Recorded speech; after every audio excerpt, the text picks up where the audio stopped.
All in one Sunil Khare YouTube channel में आपका स्वागत है। दोस्तों, आज मैं बात कर रहा हूँ देश के सर्वोच्च पद के लिए, देश के महामहिम पद के लिए। जी हाँ, राष्ट्रपति पद के लिए 29 जून तक नामांकन किए जाना है। और ऐसे में देश के प्रजातंत्र के दो बड़े घटक, जिन्हें आप यूपीए और एनडीए के नाम से जानते हैं। तो जैसा कि यूपीए जो कि कांग्रेस समर्थित अलाइज है, संगठन है, और एनडीए भाजपा समर्थित।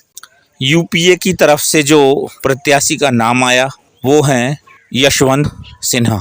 यशवंत सिन्हा पूर्व आईएएस अफसर रहे हैं। अपनी ईमानदारी और कर्तव्य निष्ठा के लिए जाने जाते रहे हैं और कभी भाजपा के कद्दावर नेता रहे। यशवंत सिन्हा वर्तमान में टीएमसी के सदस्य हैं और ममता बनर्जी की पार्टी में अपनी राजनीतिक यात्रा कर रहे हैं। तो एनडीए ने ये जो नाम राष्ट्रपति पद के लिए प्रस्तावित किया, निस्संदेह बहुत ही ग्रेटफुल ये डिसीजन है। और ऐसे निर्णय के लिए जो है एनडीए ने काफ़ी मशक्क़त करी। और इसके पहले उन्होंने हालांकि और बड़े नाम हैं जिन पर विचार किया था। कांग्रेस नेता जयराम रमेश, शरद पवार और गोपाल कृष्ण गांधी, फारूक अब्दुल्ला जैसे नामों पे चर्चा हुई, परंतु यशवंत सिन्हा के नाम का ऐलान हुआ और विपक्षी दलों ने यशवंत सिन्हा के नाम को ऐलान करके एक बहुत बड़ा नाम राष्ट्रपति पद के लिए दिया। इसमें कोई शक नहीं। यशवंत सिन्हा एक साफ सुथरे राजनेता रहे हैं। अटल बिहारी वाजपेयी के बहुत करीबी, लाल कृष्ण आडवाणी के काफ़ी चहेते, और एक समय भाजपा का गिफ्ट कहे जाने वाले यशवंत सिन्हा राष्ट्रपति पद के लिए। और यूपीए ने ये नाम जो है बहुत ही सोच विचार करके प्रस्तावित किया और निस्संदेह राष्ट्रपति पद के लिए एक बेहतर और जिम्मेवार जो व्यक्ति है वो यशवंत सिन्हा उस सांचे में फिट बैठते हैं। यशवंत सिन्हा निश्चित तौर पे एक संवैधानिक व्यक्ति रहे हैं और किस तरह से कानून का पालन करना और कराना है ये उन्हें भली भांति आता है। और प्रजातंत्र के एक बड़े समर्थक के रूप में आपने जो है राजनीतिक जीवन शुरू किया। ऐसी स्थिति में उन्हें कुछ भाजपा के जो वरिष्ठ नेता हैं, जिसमें उमा भारती का नाम लिया जा सकता है, उन्होंने कहा कि आपको ये प्रस्ताव जो है स्वीकार नहीं करना चाहिए। और इस तरह से और अन्य नेताओं की जो हैं दलीलें और बातें आप तक पहुंची हैं, परंतु अब इसके लिए जो है यशवंत सिन्हा आगे आ चुके हैं, उनका नाम प्रस्तावित हो चुका।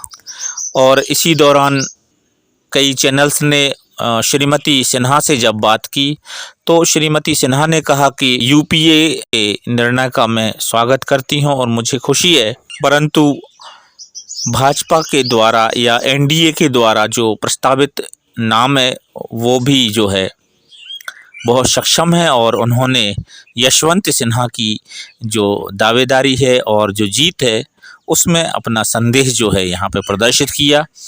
तो ये बातें हुई, पर निस्संदेह जो है देश की संवैधानिक व्यवस्था के लिए सर्वोच्च पद पर यशवंत सिन्हा का नाम जो यूपीए के माध्यम से प्रस्तावित किया गया है वो एक श्रेष्ठ निर्णय इसको जो है माना जाएगा।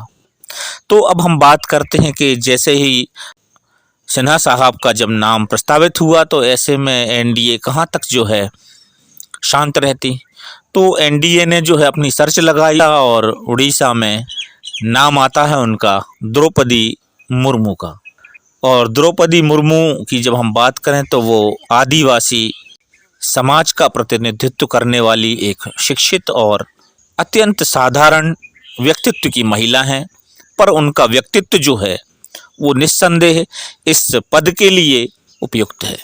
और नहले पे दहला इसको हम कहेंगे कि एनडीए ने जो है जब नाम प्रस्तावित किया तो पूरे देश में जो है एक माहौल बन गया और इस तरह से द्रौपदी मुर्मू का नाम जो है सबने जाना।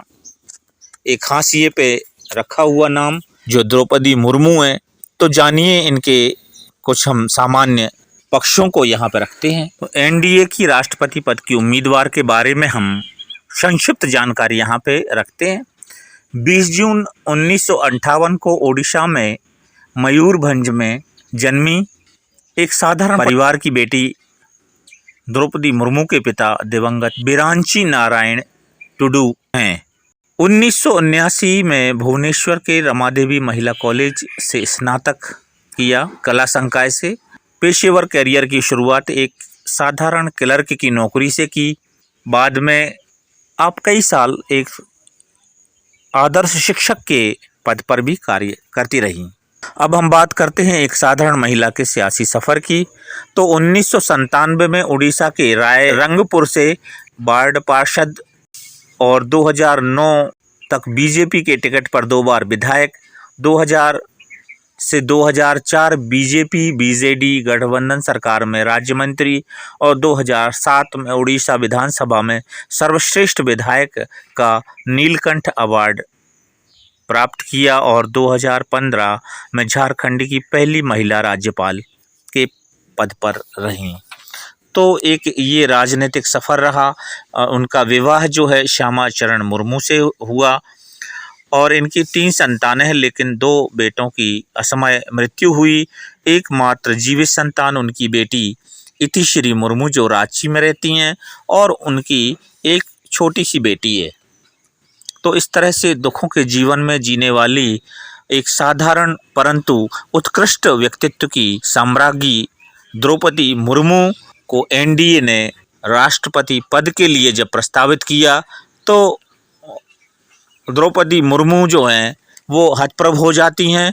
और हम उन्हीं के शब्दों में बात करें तो वे कहती हैं कि मैं आश्चर्यचकित हूं और खुश भी हूं क्योंकि मुझे राष्ट्रपति पद का प्रत्याशी बनाया गया है। मुझे टेलीविज़न के माध्यम से पता चला राष्ट्रपति एक संवैधानिक पद है और मैं अगर इस पद के लिए चुन ली गई तो राजनीति से अलग देश के लोगों के लिए काम करूंगी। इस पद के लिए जो संवैधानिक प्रावधान और अधिकार हैं मैं उसके अनुसार काम करना चाहूँगी। इससे अधिक मैं फ़िलहाल और कुछ नहीं कह सकती। तो इस तरह से एक नपीतुली भाषा में आपने अपना वक्तव्य दिया। अब ये जो चुनाव है इसमें लगभग द्रौपदी मुर्मू जो हैं उनकी जीत सुनिश्चित मानी जा रही है क्योंकि नंबर ऑफ मेंबर्स की बात करें तो एनडीए जो है अभी काफ़ी अच्छी स्थिति में है और यूपीए जो है बहुत पुअर कंडीशन में हम कहेंगे इस चुनाव में प्रतीत हो रही है। परंतु अब ये भविष्य बताएगा और देश का जो महामहिम पद है वो किसे सुशोभित करेगा, इसके लिए हम आपसे फिर मिलते हैं। धन्यवाद। जय हिंद।